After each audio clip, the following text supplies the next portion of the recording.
For my policy project, I've chosen to look at the social problem of child welfare turnover.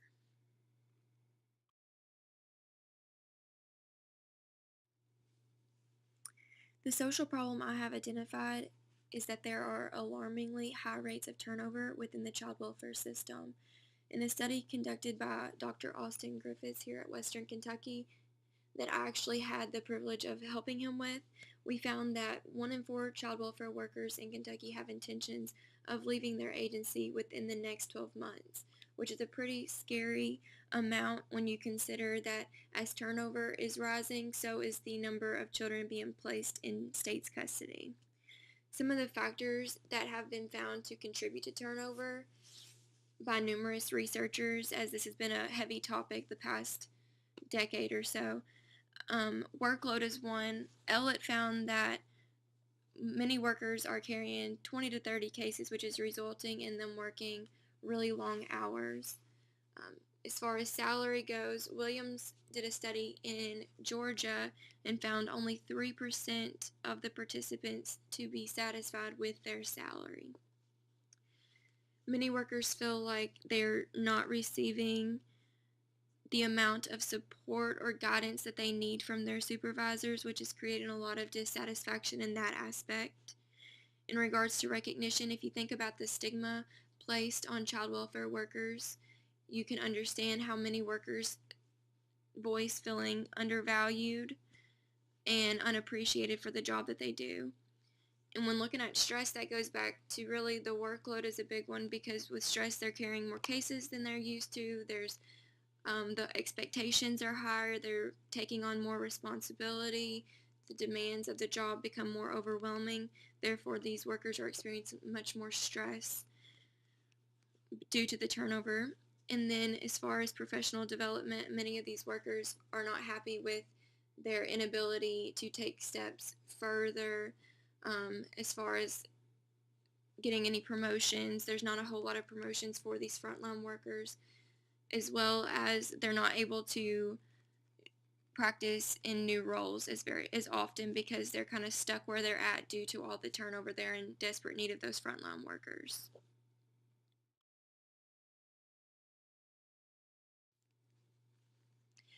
For this social analysis piece, I really wanted to target who is being affected by this turnover.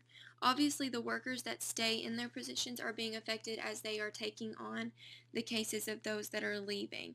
Therefore, their caseloads are getting bumped higher and higher each time someone leaves the agency. But what's most important is that the children and families that we are serving are being affected. They're being affected in ways such as they're being moved from one worker to another. Investigations aren't being completed in a timely manner due to the workers having such high caseloads. It's hard for them to get to everything they need to get to on time.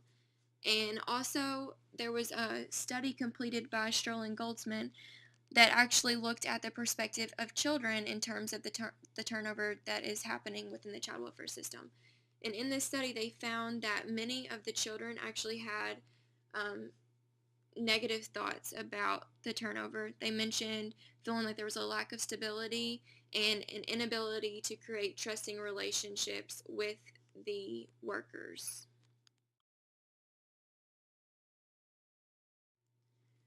So not only are the workers being affected and the families and children within the child welfare system being affected, but also our economy is affected.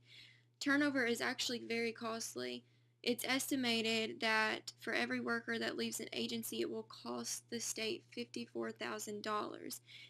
That's what the National Child Welfare Workforce Institute actually found. And if you think about the cost, you're thinking that's in regards to having to pay money for recruitment, for new training of new workers, and also the loss of productivity.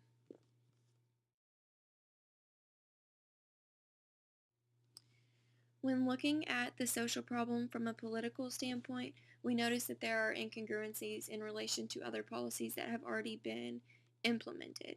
For instance, Kentucky Revised Statute 620.050 Section 4 states that the Cabinet shall initiate a prompt investigation or assessment of family needs. However, many of our workers are not able to complete the investigations in a timely manner due to their high caseloads. And second, the Kentucky Revised Statutes 194A.010 Section 2 states that the Cabinet's responsibility is protecting and promoting the well-being of Kentuckians through the delivery of quality human services.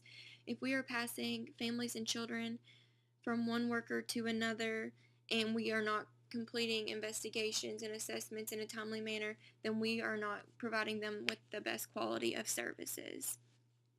When looking at who would support a policy to decrease the turnover in the child welfare workforce, one person that I feel like would be in support of this is Matt Bevin, as he's actually already identified this as a problem.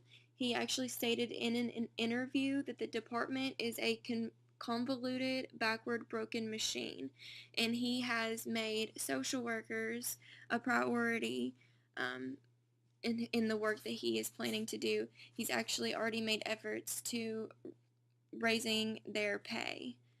Another person would be Adria Johnson, who is our state commissioner.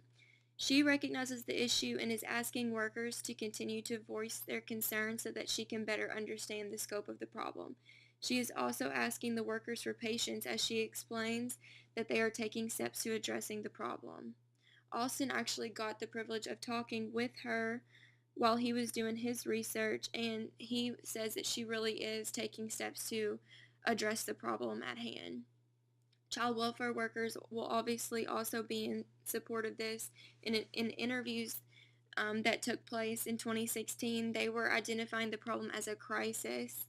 In one interview, a former social worker explained that she quit due to emotional exhaustion, feeling unappreciated, and knowing she could work a less stressful job and make more money, which this directly highlights dissatisfaction with workload, stress, recognition, and salary, which are all some of the factors influencing turnover that I discussed earlier. Other workers are voicing their frustrations regarding working overtime, the overwhelming demands of the job, having to pick up cases from workers quitting, and how slow-paced the changes are taking place. And then, of course, the children of the state are also would most likely be in favor of a policy to help with turnover, as the study completed by Strolin Goldsman found that they felt that there was a lack of stability and an inability to form trusting relationships with their workers.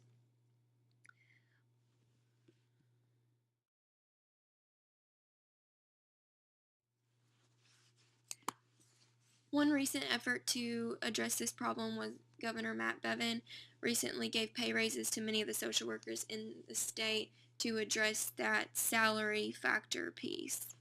Also, the PCWCP program was originally implemented with intentions of increasing retention rates, and this is still an ongoing program that is being utilized.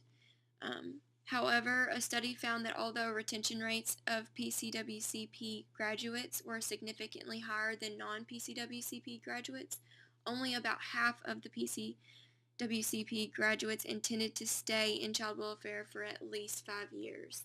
So although they have higher retention rates than those who were not in the program, there's still quite a bit of work that needs to be done in that aspect.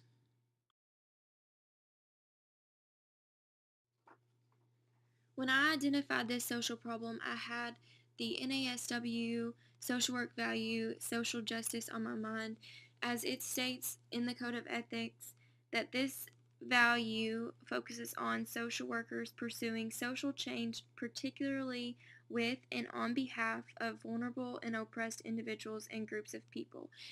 And children are obviously one of the most vulnerable populations, especially those within the child welfare system. For that reason, I have chosen this topic and have intentions of creating a policy that targets that supervision factor. I think creating a state level policy implemented through the Department of Community-Based Services that would require all supervisors to complete a competency-based supervisor training adapted from a training model created by Miriam Landsman would be effective. So Landsman actually breaks down the training process into 5 competencies. Each of the 5 competencies would address a different role in which child welfare supervisors will be expected to demonstrate. The roles in which the competencies will help prepare the supervisor for include the role within the agency, the human resources role, clinical and supportive role, role within community relations, and role within personal and safety issues.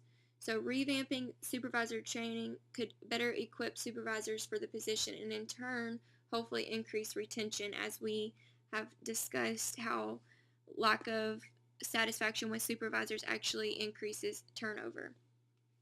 And Landsman actually also stated in his study that many of the child welfare supervisors are former frontline staff that transitioned into the supervisor role without training in that discipline, which is why I think this is so important.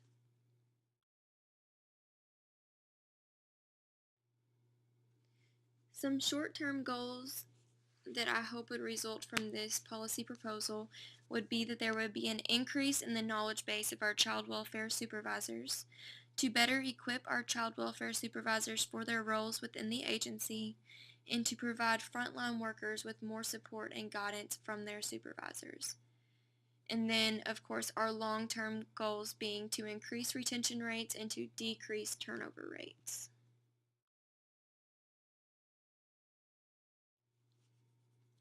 One potential barrier of this policy proposal would be lack of time.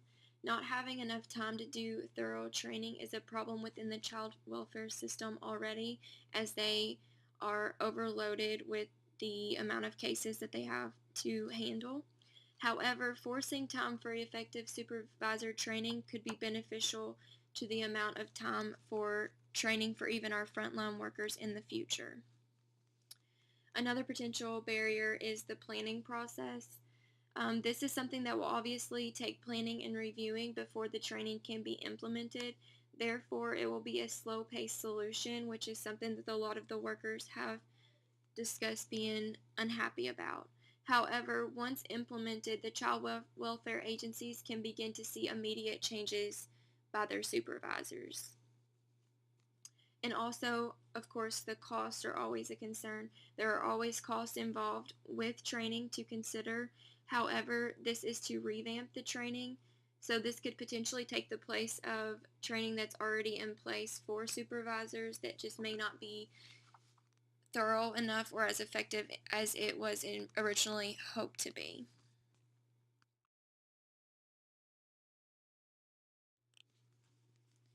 I feel that this policy would be pretty feasible, as it is an effort to revamp the training for child welfare supervisors, and it's not targeting a complex issue in regards to turnover. For instance, salary. Salary is a much more complex issue, and a lot more would go into that aspect. This policy and training program would need to be proposed to the Kentucky State Commissioner, Adria Johnson. I feel like that would be our best bet to propose it to her first.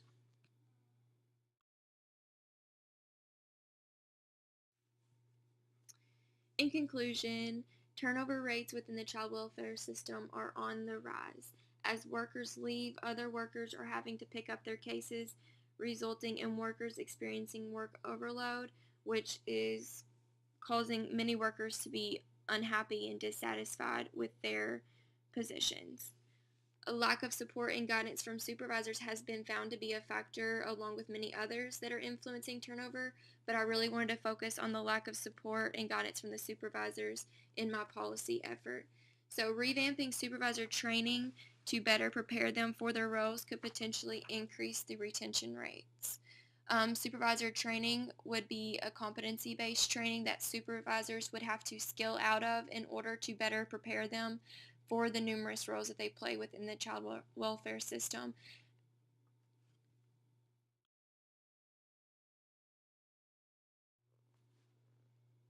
And this is all of my references.